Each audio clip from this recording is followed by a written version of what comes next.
주인 없는 창고를 쥐새끼들이 다 파먹은 거죠. 지역의 선관위 직원하고 잘 지내라. 잘못 걸리면 죽는다. 이런 선관위가 뭔가 이번처럼 문제가 터졌다. 어느 국회의원이 그거 추궁하겠어요?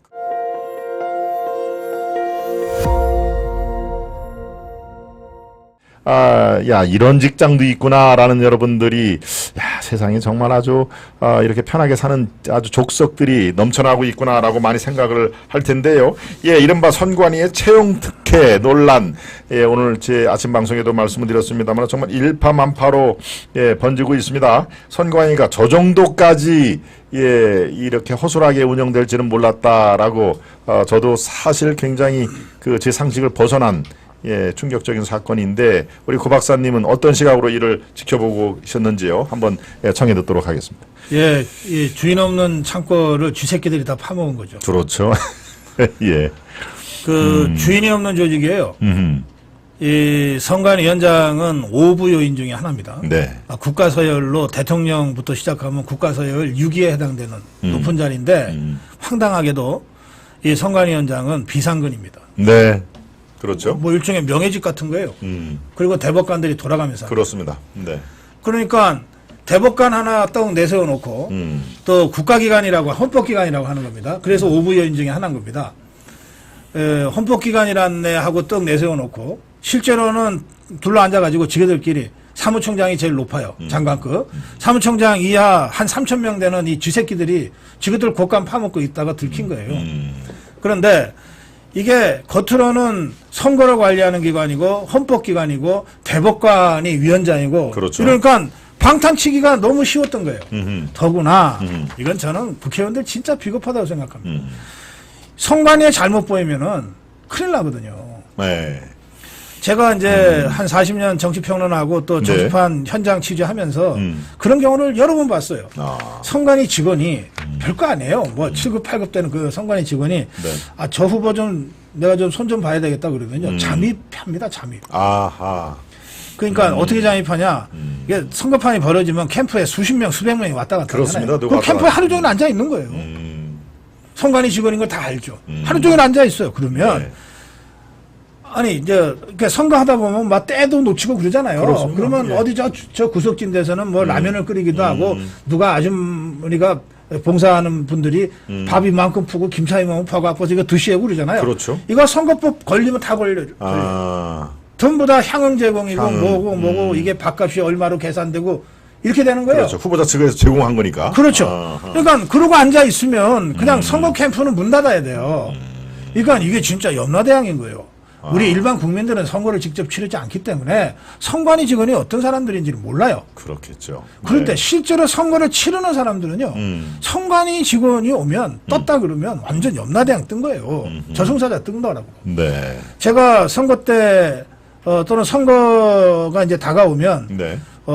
현역 의원들은 의정보고 활동을 지역에서 하고 또 후보들은 각종 뭐 출판회도 하고 이러잖아요. 자기를 알리기 위해서. 그렇습니다. 그럼 제가 이제 거기 특강도 가고 또 토크쇼도 가면 제일 먼저 실무자들이 저한테 얘기하는 게 있어요. 지금 선관위 직원 2명이 와서 녹취하고 있습니다. 촬영하고 있습니다.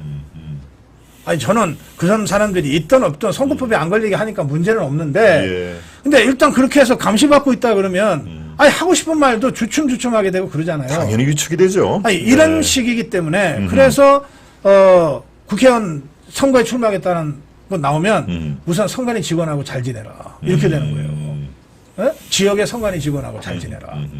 잘못 걸리면 죽는다. 예.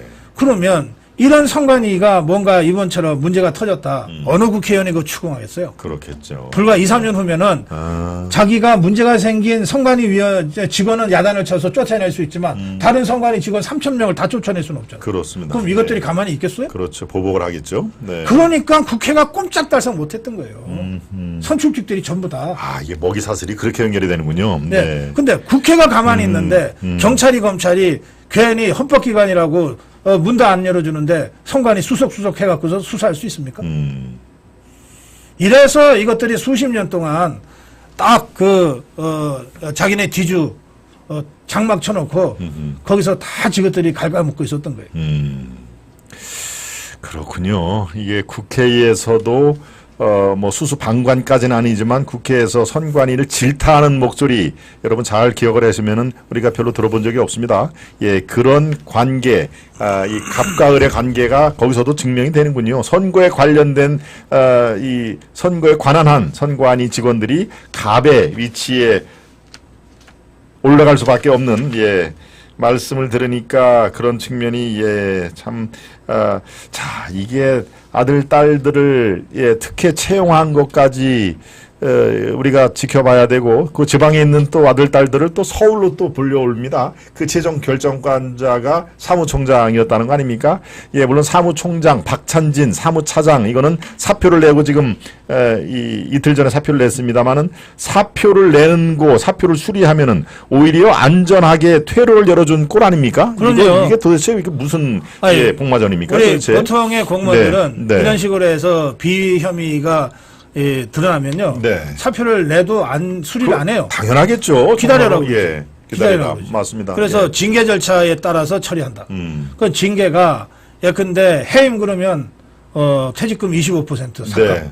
그렇죠. 파면 그러면 퇴직금 50% 삭감. 이 징계가 있는 거거든. 맞습니다. 이것들 징계도 안 받고 도망갔어요. 그러게 말입니다. 이게 지금 퇴로를 열어주는 것도 참 정도 것이지.